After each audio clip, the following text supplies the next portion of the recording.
Di sebuah arena pacuan kuda, seorang pria bernama Guang Hui memenangkan taruhan judi. Mempertaruhkan semua uangnya, Guang Hui bertaruh pada kuda nomor 5. Guang Hui kemudian pergi ke kasino untuk bermain judi.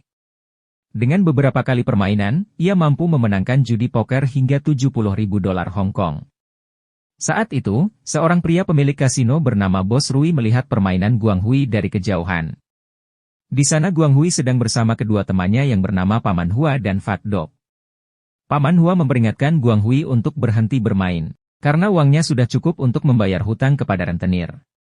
Merasa berada di tangan Dewi Fortuna, Guang Hui menolak nasihat Paman Hua, lalu melanjutkan permainan.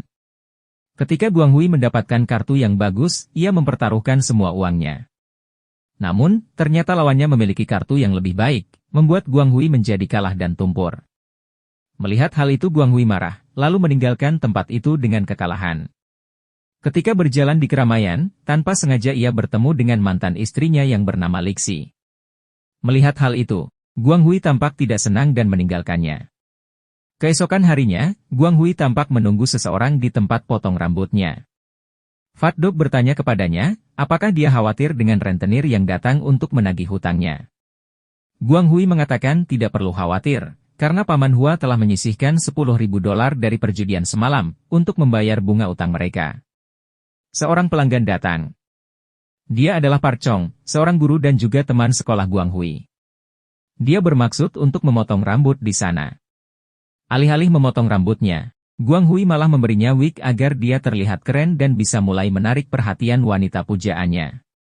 Tidak lama kemudian, Lixi datang ke sana untuk menemui Guang Hui. Guang Hui tidak senang dengan kehadirannya dan menyuruhnya keluar dari sana. Lixi mengatakan bahwa dia datang ke sana bersama putranya, dan juga mengatakan bahwa putranya adalah darah daging Guang Hui. Lixi juga membawa surat tes DNA, untuk berjaga-jaga jika Guang Hui tidak mempercayainya dan ingin membuktikannya.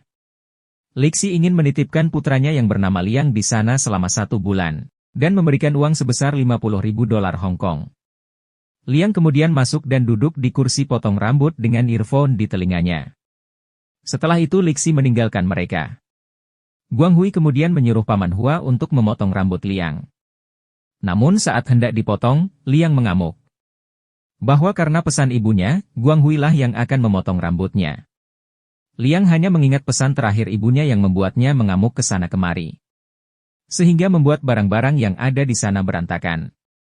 Chong yang melihat hal itu, kemudian mengatakan bahwa ia juga memiliki murid yang seperti itu. Di dalam bus, Lixi mengenang masa lalunya dengan Guang Hui, yang membuatnya meninggalkan Guang Hui dengan penuh amarah. Lixi mendatangi Guang Hui yang sedang berjudi, dan Guang Hui tidak senang dengan kehadiran Lixi.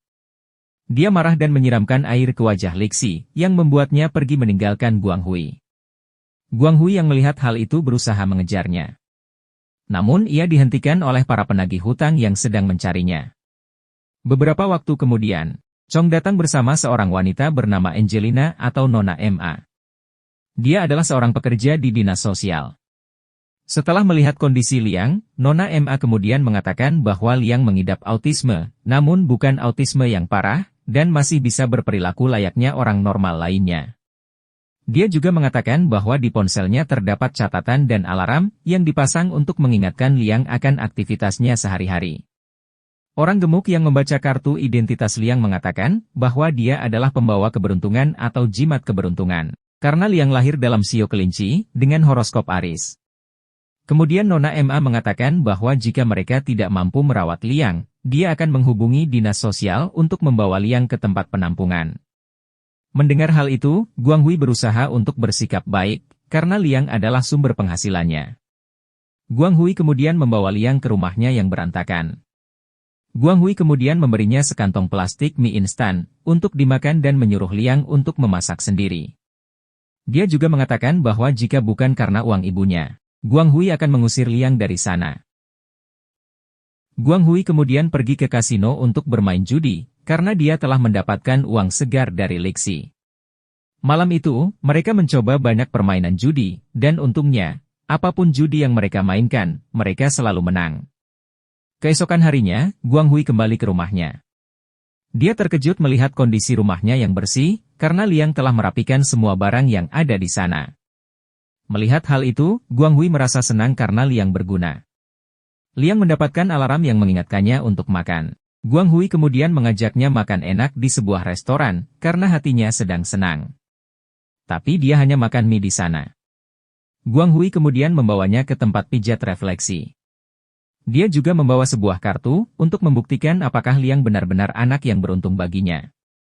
Setelah beberapa kali mencoba dan selalu mendapatkan kartu yang bagus, Guang Hui kemudian mengajak Liang ke kasino. Dan benar saja, Guang Hui menang banyak di sana. Tapi Liang mendengar alarmnya berbunyi, yang menyuruhnya untuk segera tidur.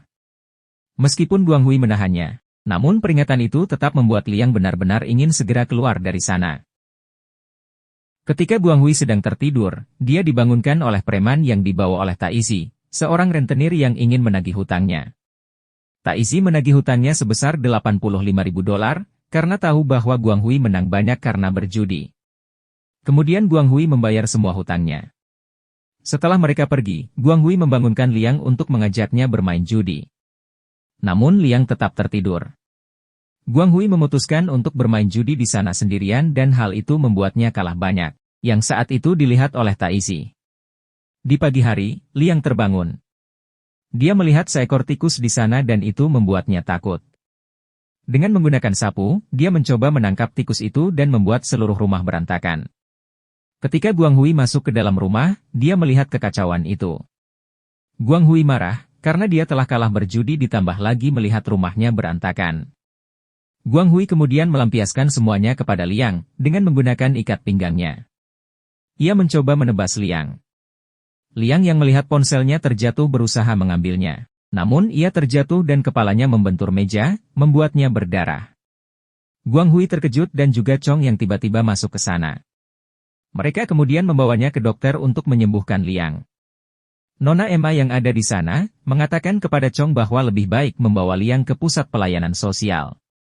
Karena dia melihat bahwa Guang Hui tidak mampu merawat Liang. Terutama karena dia telah kecanduan judi. Chong kemudian berbicara dengan Guang Hui. Ia menyalahkan Guang Hui yang telah meninggalkannya selama 2 hari dan juga membawa Liang ke kasino. Guang Hui yang masih kesal kemudian meninggalkan mereka di sana, dan pergi ke tempat servis ponsel untuk memperbaiki ponsel Liang yang rusak. Guang Hui pun teringat cerita kilas balik masa lalunya, yang menceritakan bagaimana Guang Hui dan Lixi bertemu untuk pertama kalinya. Lixi yang bekerja sebagai pekerja sosial mendapat perintah dari atasannya untuk menemui Guang Hui. Karena di tempat Guang Hui bekerja, Guang Hui menampung anak-anak yang bermasalah untuk menata kehidupan mereka yang baru. Lixi juga membawa seorang anak bernama An Rui, yang tiba-tiba mencuri dompet dan ketahuan orang. Lixi sempat marah, namun Guang Hui menahannya, karena anak-anak seperti mereka harus dihadapi dengan sabar.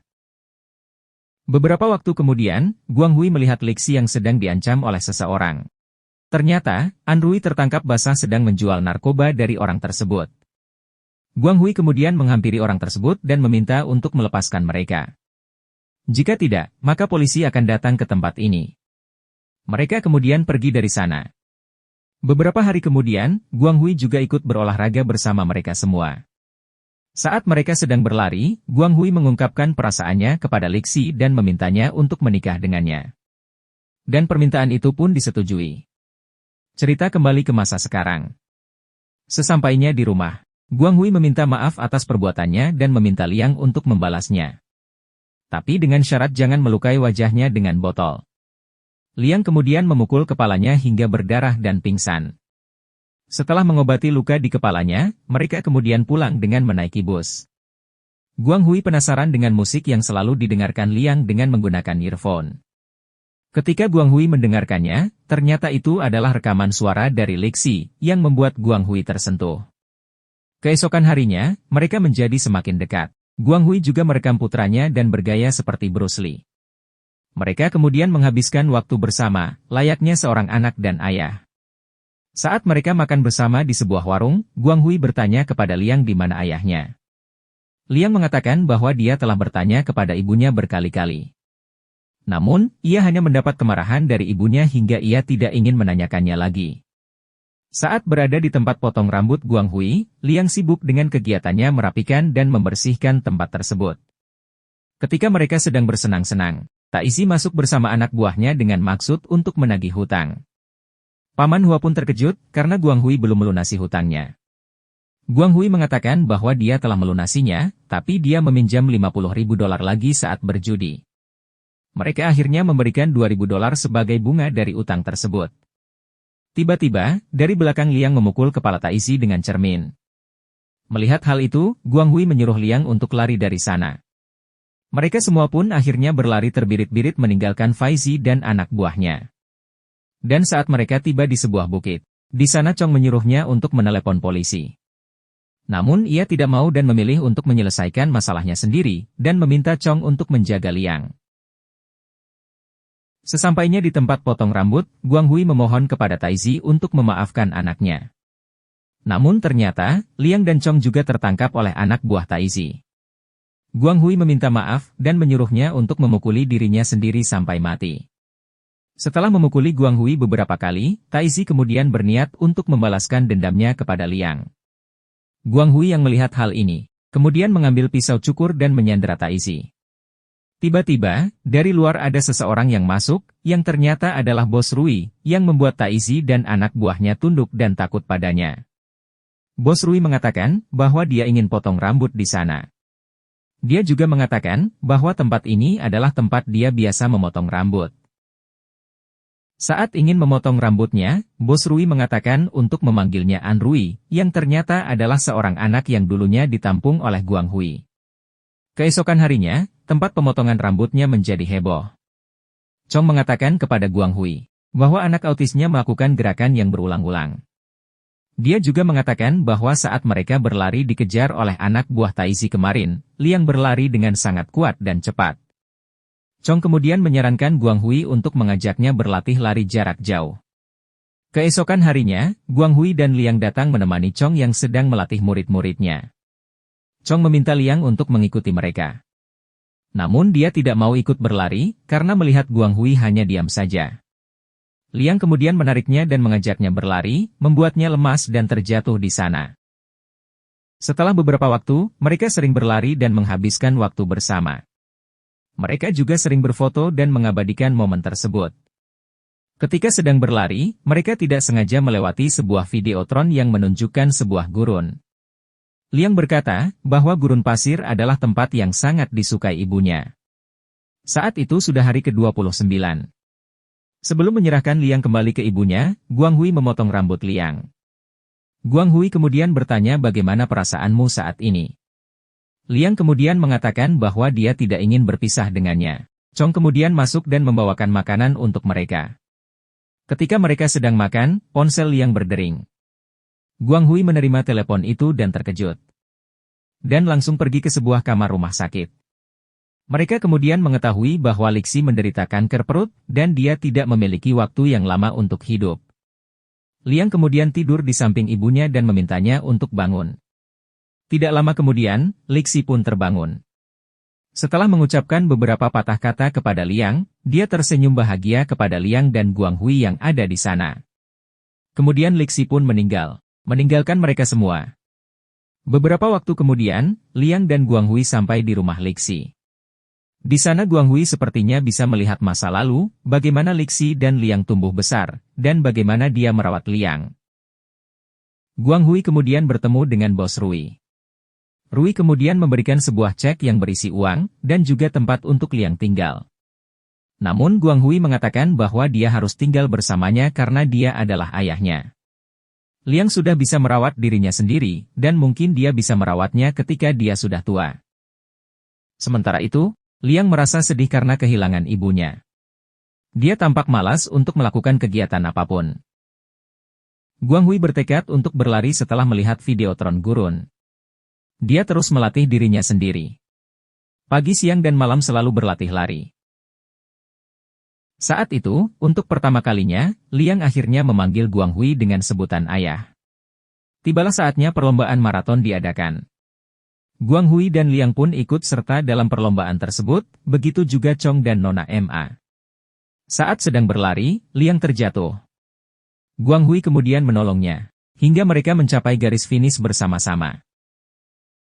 Beberapa waktu kemudian, Guang Hui dan Liang berlari di sebuah padang pasir. Mereka berjalan dan tampak mencari sebuah tempat. Ternyata tempat itu adalah lokasi yang ingin dituju oleh Lexi. Guang Hui kemudian mengeluarkan abu Lexi. Bersama dengan Liang, mereka menaburkan abu tersebut. Dan film pun berakhir.